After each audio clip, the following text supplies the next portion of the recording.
I'm a little nervous. So, No, don't worry about it. how is your life in Shanghai this year? And Uh, what would you do? Where to go in holiday? Just like, no match, no games. What would you do?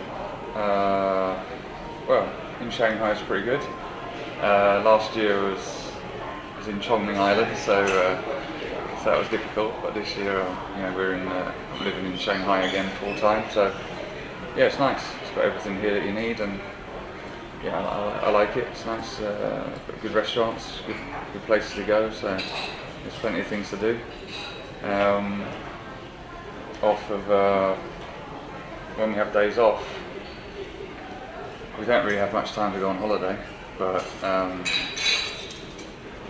usually I just try to relax or maybe play golf or do something like that if I get a chance. If I get a day or two off. It's pretty rare though. We don't get many days off. Play tennis here.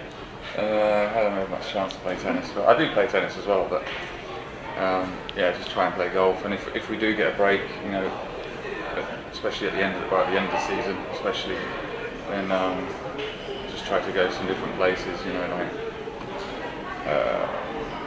last year we went to we went to Bali, and then we're going to go to South Africa, and just try and go to different places. So sometimes we go around near America, around there, Caribbean islands, stuff like that. So just try and get as much travelling in as possible, because we only get maybe 6 weeks off, and then you're back in again for pre-season training. So you've got to try and make the most of it. So, well, there's a derby game tonight. Is it? And, yeah. Oh. yeah. So, what would you think? What will be the result of this game as you I think foresee? it'll be a tight game, and hopefully we'll win. Obviously, that's the point of it. But Shenhua have got a good team, and they're dangerous in attack. But we've also got good players as well, and we can score goals. So it's just one of those games. Derby games are always the same. It used to be the same with Tottenham and Arsenal when we used to play in those games. It's the same. It's tense, and everybody knew how much it meant to the fans and to everybody at the club. So it's always quite tense games. But once you get on the pitch, you just get on with your job and try and win the game. So we'll see. We don't know what the result's going to be, but we hope for a win for us, of course. Yeah. And you have been for years in Shanghai, and you have stayed in Shenhua and Shanghai as well. And what do you think about the football atmosphere in Shanghai? Actually, today is a derby game, and before the derby game, there were fans. They have. What do you think about the atmosphere? Just like England or Tottenham, Arsenal, and Everton, Liverpool. Is there? Well, I guess now it's getting bigger. The derby game's going to be a lot bigger this year, and because of the expectation for our club and the expectation of Shenhua as well. So it's getting bigger. More people are interested. I think today will be at least 45,000 people. So that's great. It's great for everybody. It's great for football. It's in China. It's great for everybody really. So in terms of Everton, Liverpool, and Tottenham, Arsenal, that rivalry's been going on for 100 years or maybe something like that. So it's a lot bigger, and it's but hopefully this can become a really big derby for many years, and then it will be recognised by a lot of people as a really fierce rivalry.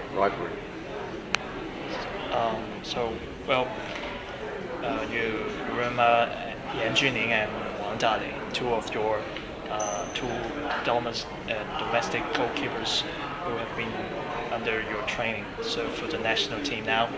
And what do you think about them? Are they qualified to the European leagues?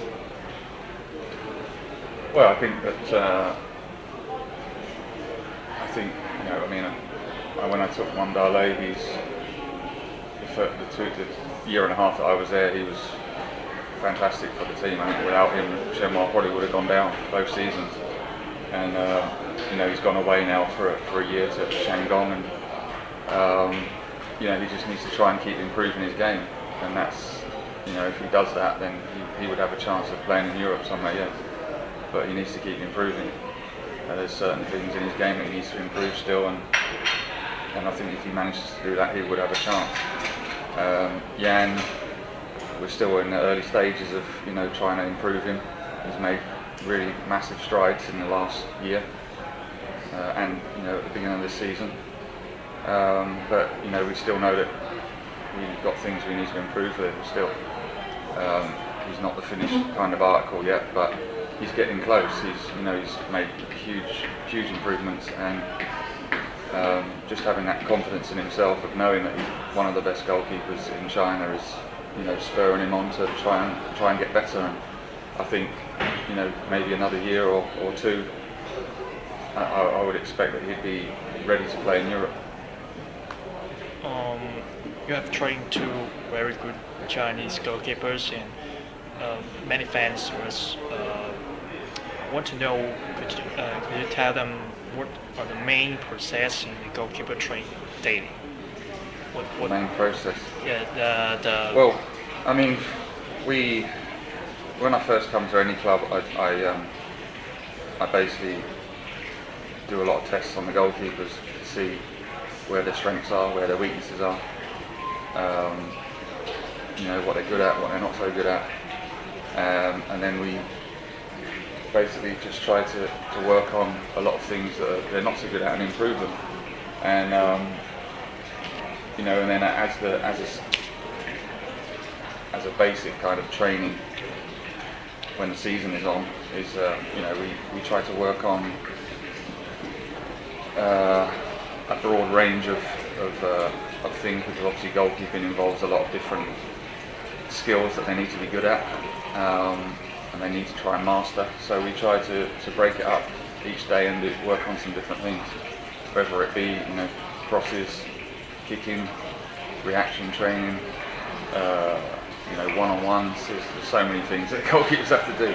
So we try to break it down, but I mean obviously during the season we get a video of the previous game, and then we break that down, and I show the goalkeepers what they did right and what maybe we can improve on from each game. And then obviously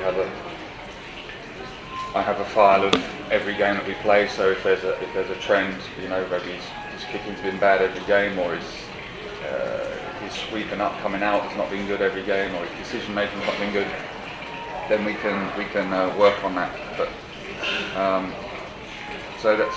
we try to make sure that we cover as much as we can. The main thing is to make sure that the goalkeeper feels confident and comfortable when he goes out and plays, that he's trained and he feels ready, and that's the most important thing. But on top of that, we're always trying to tweak little things for improvement as well. Beside the regular training, would there be some tricks, for the goalkeeper training? Some little tricks. Well, I mean, besides the regular. Well, I mean, there's always little things that you try, little different things that you try and bring in and see if they work and make a difference. I mean, we use different things for reaction training and stuff like that. Different like triangle balls and stuff like that for reactions, and some different things that I brought over from Europe for reaction training. That it's probably used in Europe a lot more, but not here. I haven't seen many of it here, so we got some of that equipment moved over to here, so we use that. But other than that, the main thing for me, especially at Shenhua, the main thing for me was to increase the intensity of the training, because the training was way too slow and too easy for how they should be training. So once you've increased the intensity, and then obviously you're trying to, like say, you bring in different things to vary the training as well, to try and vary the training up a little bit. But as far as tricks, they're not really tricks. They're just perhaps things that haven't been in China and available to the goalkeepers, or the goalkeepers to train with to improve them a little bit. So that's the main thing. 接下来可能有个问题，就是有点复杂，我不会就接着，就是说，就是一般在球迷眼中，门将一般就会有两类，就是一种就是卡西利亚斯那种比较矮的，但是反应比较快的，有一种就是像切尔克那一种的，就比较高的。这两种门将分别适合什么踢法？还有应该怎么去训练这样的门将？是扬长避短，还是那种查缺补漏的那种？ So they say defense thing. There are two types of goalkeepers. The first kind of goalkeeper is kind of like Courtois. He's tall, but he's kind of slow, but he has like better coverage. And the other one is kind of like Casillas. He's fast with the movement with the feet, but he's not that huge to cover enough coverage. So by having these kind of two type of goalkeepers, what kind of style they should be playing in every game, and if there's any like advantages or disadvantages for them, and just what do you think of this kind of like two types of goalkeepers? Right, I think the best goalkeeper in the world at the moment is Manuel Neuer, and he's big, and he comes out, and he sweeps up, and he does everything, and he's great with his feet, and he does all that. So I think it's possible for, Courtois is a fantastic goalkeeper. But, maybe you could train him to also be like that, sweeper as well, sweeper goalkeeper as well. That's the way I feel that, goalkeeping's going. That's the way it has to be. You have to be good with your feet, almost as good as an outfield player. With your feet, to be able to pass the ball, to be able to be comfortable on the ball, and also to sweep up behind the back four, to come out, not just to stay in the box or on the line, but to come out. So, Courtois has his style, but he's still young. Maybe he could still bring that to his game because he's got everything else. He's a fantastic goalkeeper. But there's also, the small goalkeepers. They, again, there's no reason why a smaller goalkeeper can't do all the things that Neuer does, as far as sweeping up, as far as coming out and being good with his feet, shot stopping, all that kind of thing. They can be good at. The only thing they may struggle a little bit with is crosses. So that's why a lot of the teams now, they like bigger goalkeepers, because the main thing is they like them to come and take the crosses, every time and try and dominate the area, not just in the 6-yard area, but almost all the area now to come and take crosses. So obviously, if you're taller and bigger, then that's easier to do.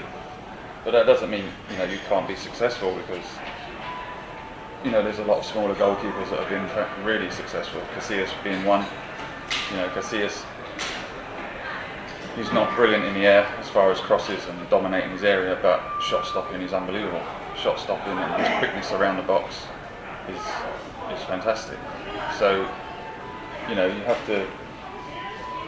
have to assess the goalkeeper on his ability and what he can do, and try and encourage him to still come for crosses, even if they're smaller, still to try and come for crosses, because most of all crosses is timing and then jumping ability, and you can do it if you're smaller, but obviously it helps if you're bigger. There's been lots of goalkeepers that are smaller, like Shea Given a long time ago. He's still playing now actually, but Shea, when I was around, he played over 100 times for his country. Fantastic goalkeeper. And it's very good, again, very good shot stopping, very good, quick around his box, but would come also and he'd punch a lot more than he would catch because he's smaller. But if you're asking me for a preference, obviously I would prefer a bigger goalkeeper who can play with his feet. I mean, the perfect goalkeeper is a big goalkeeper who can play with his feet, and he's almost like Neuer. I would say he's almost as close to perfect as you could get. Well, you mentioned Casillas, and is he in your opinion, is he suited for the Premier League? No, not for, because there's some someone said he would go to Arsenal and all. I would love to see him in the Premiership. And I'd love to see Buffon in the Premiership, and I'd love to see all the top goals in the Premiership, because I believe the Premiership is the hardest place to be for a goalkeeper, because you get tested on everything, crosses, shots, you get people up against you, challenging you, and it's something that I would love to see the top goalkeepers come over and cope with, and see if they can cope with it, because some can, and I think some can't. and it would be really interesting. It would have been really interesting to see us, like I say, Buffon and a few others play in the Premiership, even if they just came for a few years and a couple of years and went back, just to see how they cope with the high pressure and the high intensity of the Premier League. But unfortunately, sometimes we just don't get to see them in the Premier League, and that's a shame for me. I'd really love to see it, but I'm not saying Casillas couldn't do it, because he's a great goalkeeper, fantastic goalkeeper. But I just think the different challenges that the Premier League throws at you. Some goalkeepers thrive and some goalkeepers fold under the pressure, and it would be interesting to see, because the Premier League is, you know what it's like. It's crosses. You can come under enormous pressure there, and it's not like the other European leagues. A lot of the European leagues, anyway, where you get maybe two crosses a game, and if a forward just touches you, you get a free kick. In England, no, it doesn't happen. You can get barged into and you play on. Get on with it. So yeah, it would be really interesting, and like I say, it's from a goalkeeping point of view, and I think also just from football fans' point of view, I think it's a shame that we don't get to see some of these guys come over. 接下来也是就是反应是守门员的一个很重要的一环，然后就是有一些就是出色反应的能力的守门员，一般扑起来也很有观赏性。就是你见过反应最强的门将是谁？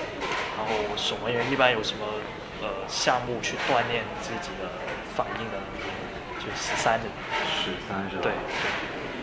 So it's about the reaction stuff. So they think that the goalkeepers with the good reaction always have like fantastic saving skills and performance.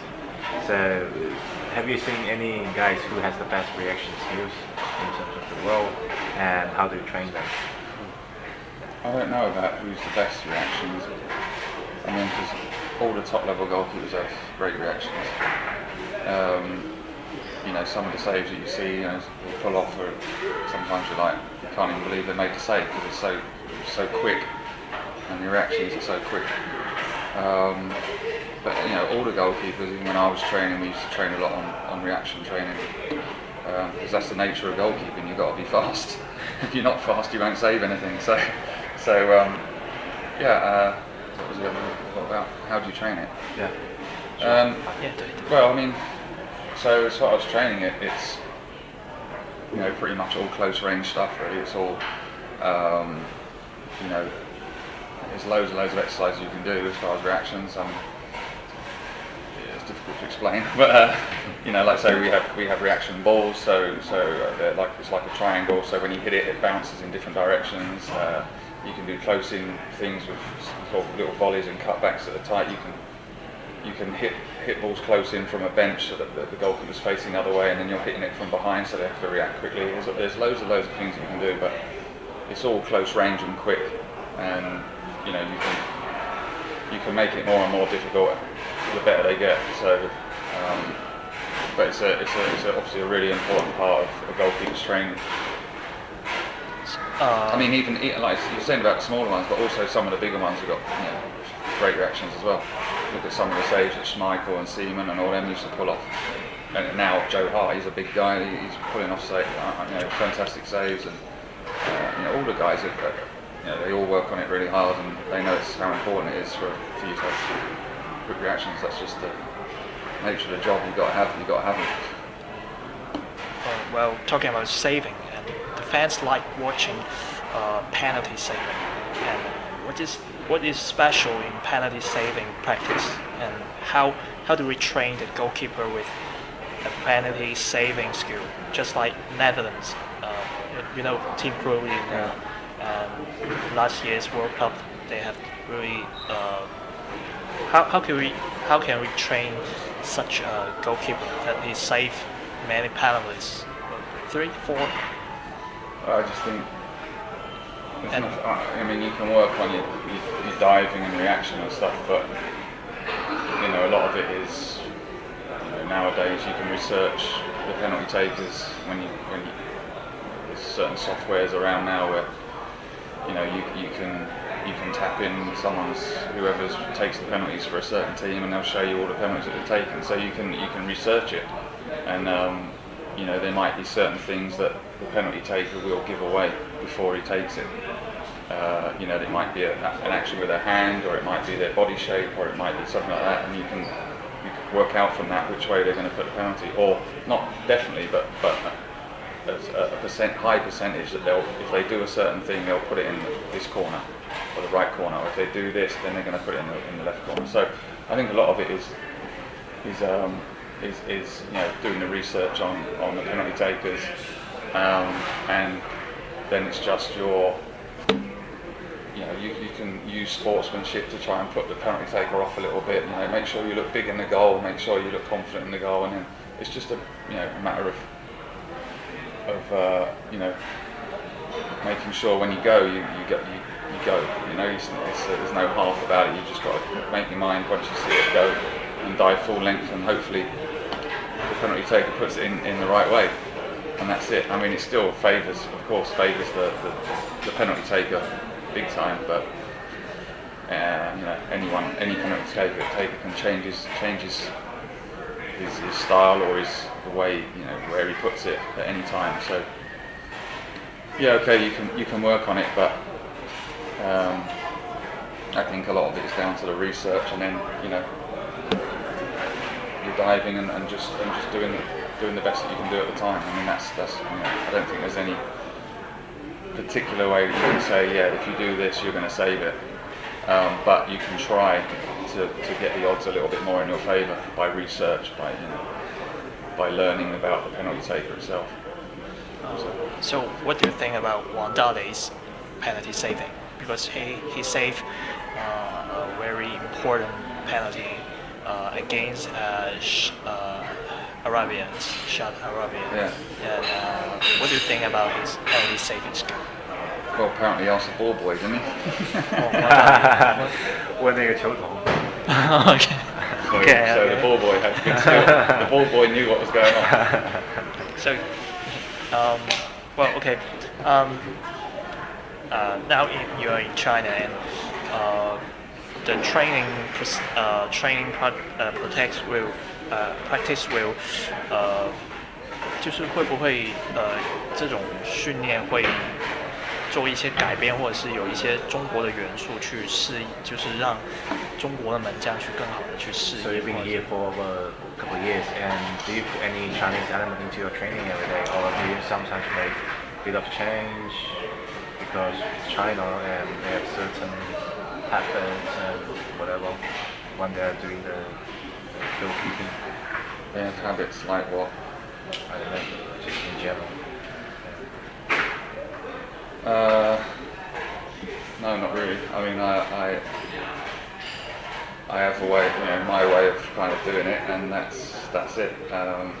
There'll be times a few times maybe when I'll ease off the training if I feel like it needs to be eased off a bit. If they've had a few games or they seem a little bit tired or whatever, then I'll adjust it. I'll adjust it as we go. But there's no other than it's structured, but it can be changed if I feel. The only reason I would change it is if I feel like the goalkeepers are a little bit tired, or they just need a change, just to have a session of where they can just laugh and have a bit of an easier, a bit of a fun session instead of the same things. I think you need to break it up sometimes.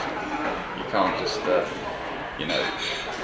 I know what it's like when I play. Sometimes you just want to do something a little bit different every now and again, just to break it up. So, but no, I mean, in general, it's the set way that I want to do it, and that's it. So as a goalkeeper, because it's worked so far, so I don't. So as a goalkeeper coach, besides training the goalkeeper, what advice could the goalkeeper coach give to the manager in a daily training or in a game?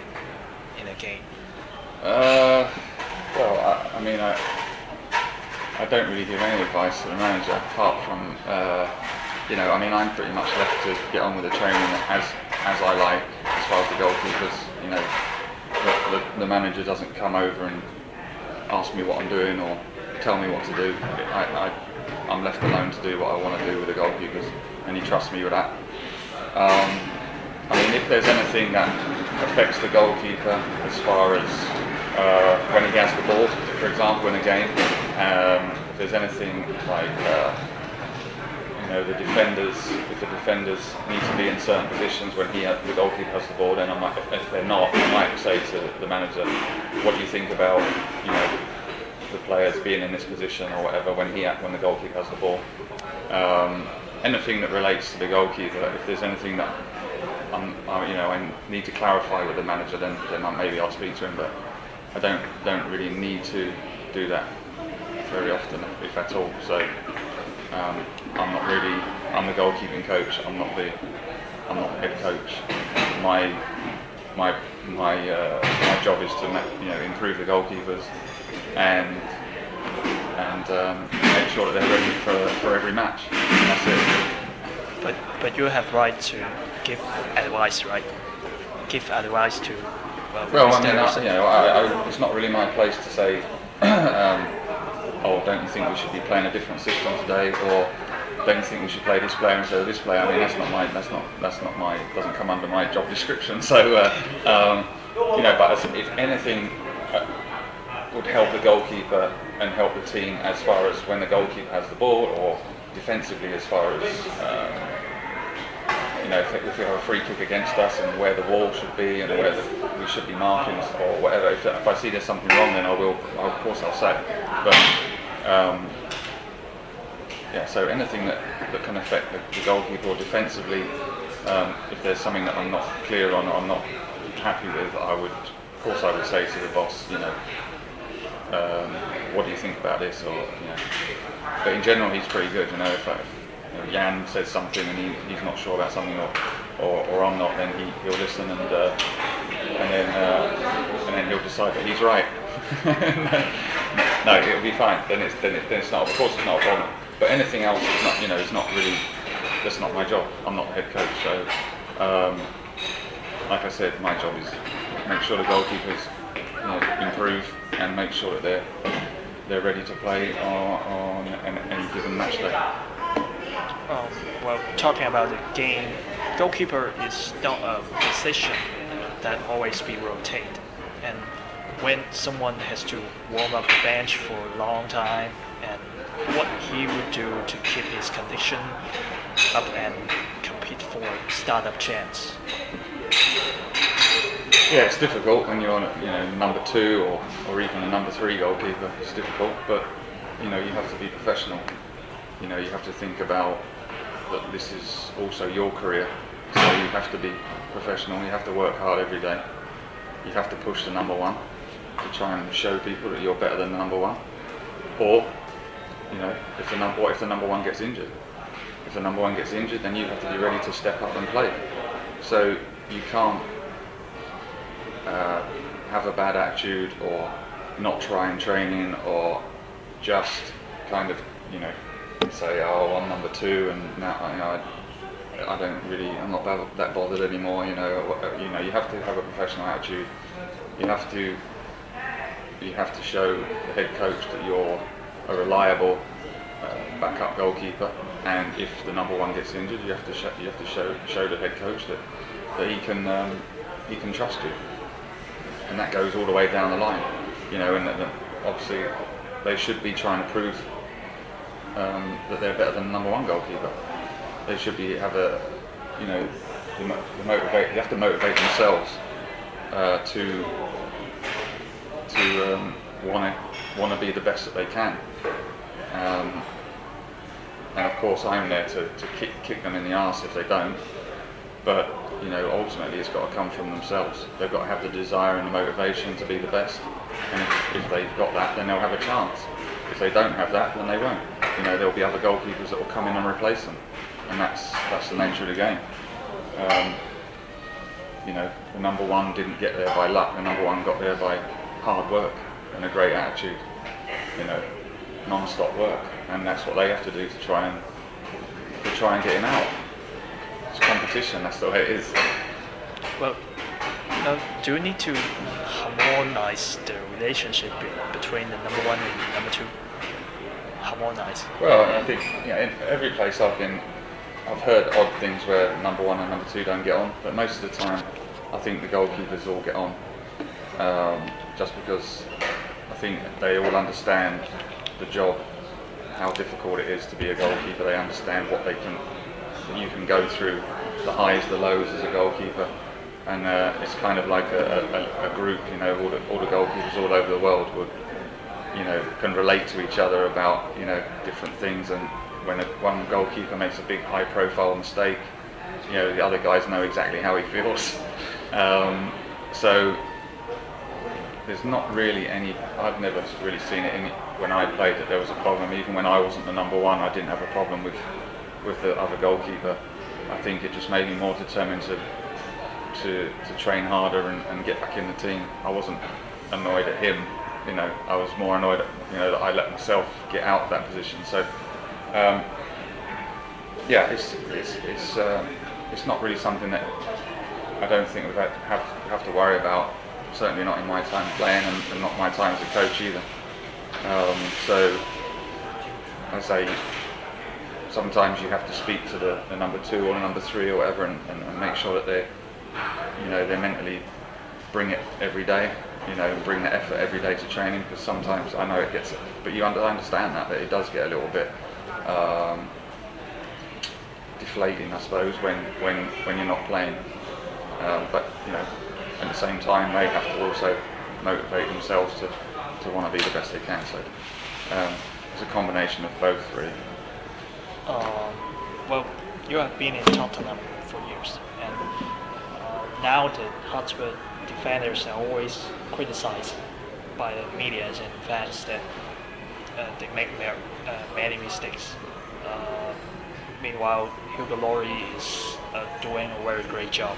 And when a goalkeeper is behind a shaky back line, what would he think? And just like Wandale, Shandong's back line is very make many mistakes. Will the goalkeepers sometimes want to yell, to shout to the defenders before in front of him? Well, yeah, it's well, first of all, it's not great to be behind a shaky defence, or a shaky team. But all you can do as a goalkeeper is just do the best that you can do, and that's concentrate on your job. So, yes, you can try to organise the people in front of you, and of course you should be doing that anyway. You should be trying to organise a defence, trying to organise everything in front so that it doesn't come through to you. But ultimately, when it comes down to it, you have to concentrate on your job, and you can't let what's happening in front of you affect the way that you're playing, or let it affect the way that you feel, or your confidence, or anything like that. You can't. Once that happens, then you're in trouble. So you've got to really, yes, you're trying to help the teammates out, but you have to focus on your job. Your job is to keep the ball out of the net, stop the goals going in. And that's ultimately what the job is. So they're making mistakes in front of you. You just have to make sure that you keep your focus, keep your concentration, and do the best that you can. And try and keep that confidence up. Don't let the fact that you're just having to save 10 shots every game, or you're letting in a few goals here and there because there's so many shots in the game. You can't let that affect you. You've just got to keep going and hope that the coach can organise the team properly so that eventually they become a lot more solid as a team, and that's all you can do. So I've been in that position before, and it's not easy. But if you're making some great saves and everything else, and you're just you're doing your job right, then that's all you can do. You can't do nothing else. So shout, constructive shouting at the defence is good. It's what you should be doing anyway. But if you're just yelling at them, telling them they're useless, that's not very good. But what if the goalkeeper make mistakes? Well, when it very unfortunately happens. Yeah. What did affect to goalkeeper, mentally, physically. Yeah. I mean, that's the nature of the job. Every single goalkeeper in the whole world will make mistakes, whether they're the best goalkeeper in the world or not. Everyone will make mistakes, and that is why a goalkeeper has to have thick skin. They call it, you have to have thick skin. It's like, you got to know that you're going to make mistakes, and when it happens, because it will happen, you have to be able to forget it and just carry on. You can make a horrific mistake in the first minute of the game. You've still got 89 minutes to play, so you have to be able to put it behind you and just refocus and get back on with the job. It's difficult. It's not easy to do, but you have to learn to be able to do it. Otherwise, you'll make another mistake, and then another mistake, and another mistake, and then your confidence will just go down, and then that'll be it. And it takes a while. Once it happens, it will take a while for you to get your confidence back again. So you have to be able to accept that you will make a mistake, that nobody is perfect, and that when it happens, you have to be able to just brush it off. And it's not easy, but you have to be able to brush it off and just get back as if nothing happened. I think the most difficult thing is when you're playing so well and you're making saves and you're making these and you think, oh yeah, you can get sometimes you get a little bit too confident, and then you make a mistake, and then you're like, wow, what just happened? And then you can keep thinking about it, and you keep thinking about it. So, like say to Jan, just keep doing what you're doing. We don't get carried away. We just keep doing what we're doing. If something happens, I think then you just got to carry on. You can't stop. Because for sure, 100% you'll make another mistake. Well, just focus what is happening in this game. Forget the mistakes. Once something happens, it's done. You can't change it. Just forget all. You can't change it. You can think about it for the next 10 years. It doesn't change the fact that it happened. So you might as well just forget it now. Just forget it straight away. It's gone. So, like I said, it's easier said than done, but you have to have thick skin, and you have to have the belief in yourself that that was just part of the job that happens sometimes. Sometimes you can't explain why it happens. It just does, and then you just got to forget it. There's a comment to Chinese goalkeepers by Hangzhou's manager Philip Troussier. He said the Chinese goalkeeper are all disqualified. What is your point about his word? His comment? What does he mean about disqualified? 就是 The quality is shit. That's what he means. yeah. Well, that just speaks of a manager who has never been a goalkeeper, doesn't understand goalkeeping, and doesn't know anything about goalkeeping. So, for me, he's talking nonsense. For me, I look at goalkeepers around the league, and I think, that it could be improved, and they have big potential. So, I think he's got one himself. He's got a goalkeeper himself who I think has got big potential, who could be improved and become a really, really good goalkeeper. So, I think people who don't know goalkeeping, they really shouldn't talk about it, to be honest. But he has his opinion, and he's welcome to it. But I don't think it's a true statement at all. I think there's several goalkeepers in the league that I've watched that I think have big potential. Yes, they're not at the level that they could be, but I think they could get there. And I think also, if they get all the academy training right and all the proper people in place for coaching and stuff like that at a younger age, then there'll be a lot more really good goalkeepers coming through. But the thing is that for me anyway, that when we get them, we can improve them. But there's always going to be little things that probably aren't perfect, because we get, for me, Jan is 24, and they've already had the base, the foundation has already been there, where they've been told certain things that technically aren't right.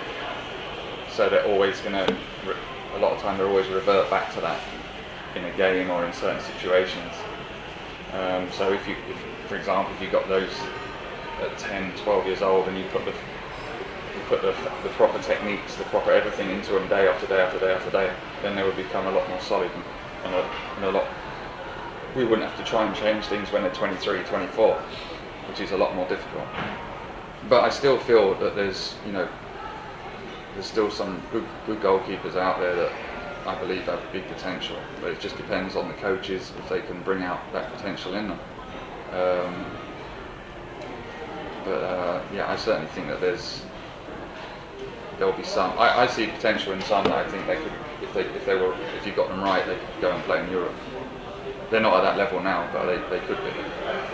So his opinion is fine. He's welcome to his opinion, and that's fine. But I don't believe it's the right thing.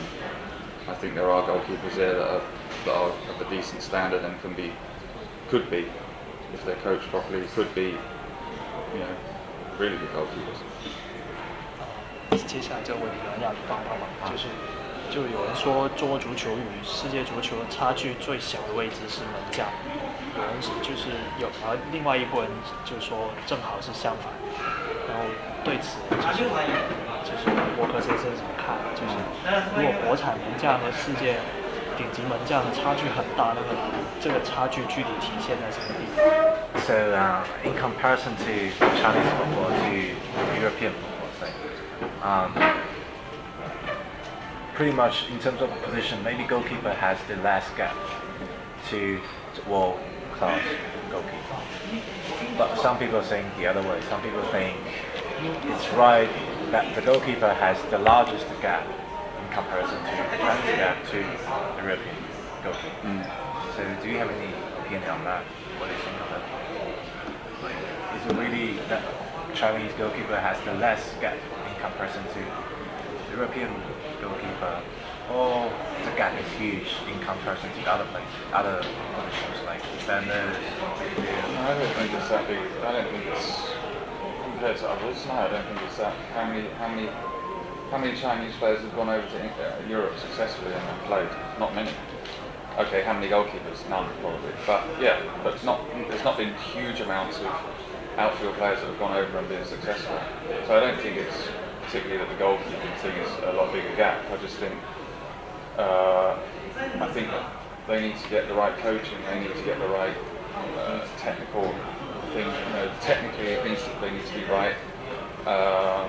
And I can see it slowly churning. I mean, there's obviously Evergrande, Zheng Cheng. He's, you can see that he's been coached by an Italian coach, and he's, I think he's got his technique's really good. He does a lot of things really well. And now they're looking at him passing the ball out from the back, setting it up so he has the ball at his feet and they're passing it out. I think he's done really well. And I think there's other goalkeepers that are, other ones I see as well that are slightly trying to change and do things a little bit differently. So I think it will get there. I think it's going to get there, but it'll probably take a little bit of time. But like I say, the potential's there. I think the potential's there, and I don't think the gap is any different as far from goalkeepers to outfield players from China. But someone someday will make a breakthrough and go into Europe. I'm sure of it.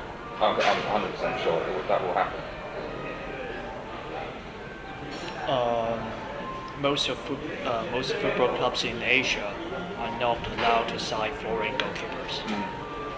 What is your opinion to this rule, and is it a barrier against the increasing of the goalkeeper in this area in Asia? I think it's a good rule.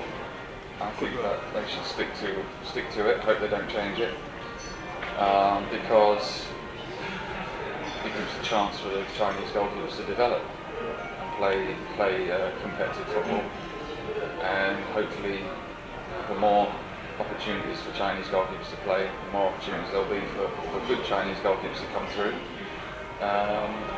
and that can only be good for the national team as well. So it's a specialised position, and I think that they should keep it as it is. once you open that up, then you'll find maybe 3 teams that will have Chinese goalkeepers and the rest won't. Possibly, and that's no good. You can't have that. I just think it's a really good role because it is a specialised position, and you know that's it's important for the development of the goalkeepers. It's so important. So because it's such an important position as well, if you open it, almost everyone will want to get a foreign goalkeeper. And you know that'll kill it for the development of goalkeepers in this country. So I hope they never change it. So, the last question may be a little difficult to answer. Which goalkeeper do you appreciate the most in China? In China? Yeah. Oh dear. Well, you can also answer in the world. Well, when I first came, I'll tell you when I first came over. I mean, when I first came over, the benchmark was Zhen Chen. Was the benchmark. He was the one who I looked at and said he's probably the best in the country. In this country. Yeah. When I first came over. Does Yan Junyi have chance to become the number 1 in China? Yeah, I think he has a massive chance. I think he's nearly ready now. I think he's almost ready now to be number 1 in China. But you know, I think you see the importance of Zheng Chen when he's injured. Everyone struggled at letting goals. It's a big, and then he comes back and he's a lot more solid. He's a lot more solid goalkeeper. But I think he was the benchmark, and I think with Wandale at Shenhua, we got him to a point where he was playing out of his skin every week. He was playing unbelievably every week, making unbelievable saves. But he still has some things he needs to develop, and he took over at number 1. He took over at number 1,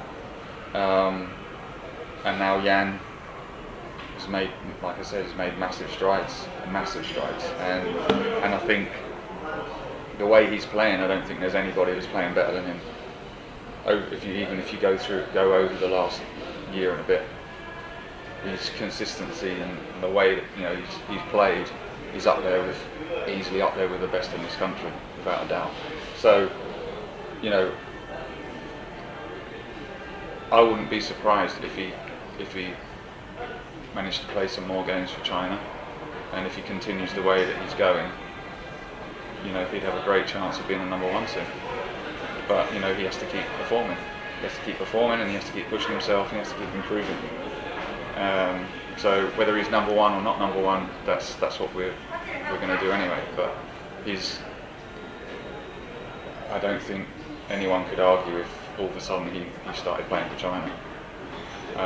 But we'll see. There's some good goalkeepers around, so competition's hot, which is good. It's good for all of them that there's competition, and it's good for the national team that there are goalkeepers that are pushing each other and trying to get that number 1 spot. So we'll see, and I'm sure there'll be other goalkeepers that come through in the next 2 or 3 years that will push them again. So at the moment I think it's good, and that's another reason why you don't want to change the rule for the goalkeepers.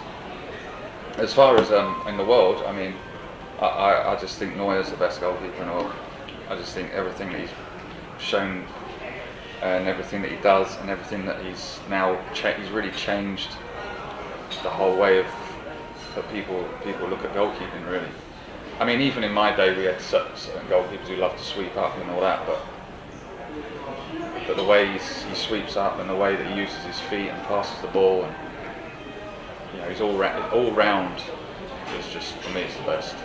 All round, everything that he does is on a higher level than everyone else. And, so, who's the best in the Premier League now? In the Premier League? Yeah. Oh dear. No.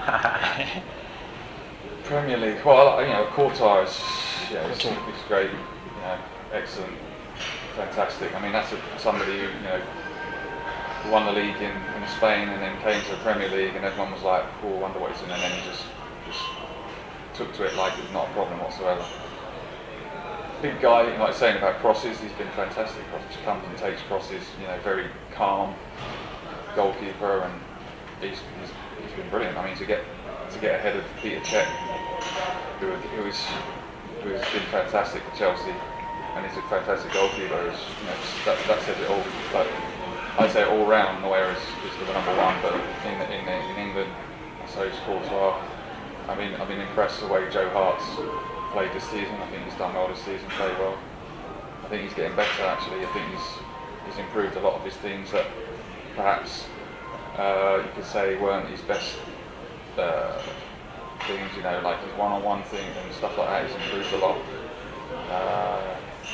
He's cut out a lot of mistakes he was making particularly last year. So I think he's done really well. So yeah, but I'd say Courtois is the one. I'd have to say he's won the championship. No, he is. And only young as well. Only a young goalkeeper. So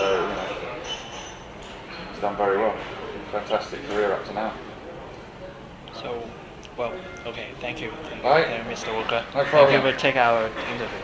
Thank you very much. All right. And good luck tonight for Thank the you. Derby game. Yeah. Cheers. Yeah. Thank you. 谢谢啊王先生，没事没事谢谢。那我们尽快的把这个弄出来然后就